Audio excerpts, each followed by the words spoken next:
Qu'est-ce que ça veut dire?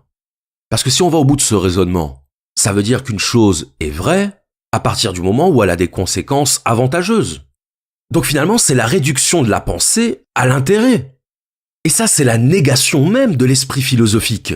L'esprit philosophique qui, depuis Socrate, nous enseigne que la recherche de la vérité doit être totalement désintéressée.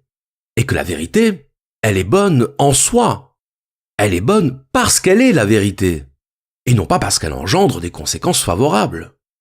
Le combat de Socrate contre les sophistes, c'était précisément le combat contre la philosophie considérée comme un instrument. Un instrument du pouvoir, un instrument de la persuasion, un instrument de l'intérêt. La philosophie n'a-t-elle pas une mission plus noble? La philosophie n'a-t-elle pas vocation à se détacher des intérêts matériels? Qu'est-ce que c'est que ce pragmatisme qui nous dit que la valeur d'une idée est liée à ses conséquences pratiques?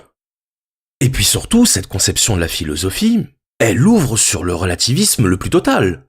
Parce que si la valeur d'une idée se mesure à ses conséquences pratiques, bien qui décide que la conséquence pratique est positive ou négative? Qui décide qu'une idée a un intérêt pratique ou pas? L'évaluation des conséquences pratiques d'une idée va toujours dépendre d'un point de vue, va toujours dépendre d'un certain critère. Et par définition, un critère est toujours arbitraire. Dire qu'une idée n'a de valeur que par rapport à ses conséquences pratiques, est-ce que ce n'est pas renoncer à toute espèce de vérité? Eh bien, c'est ce qu'on va voir maintenant.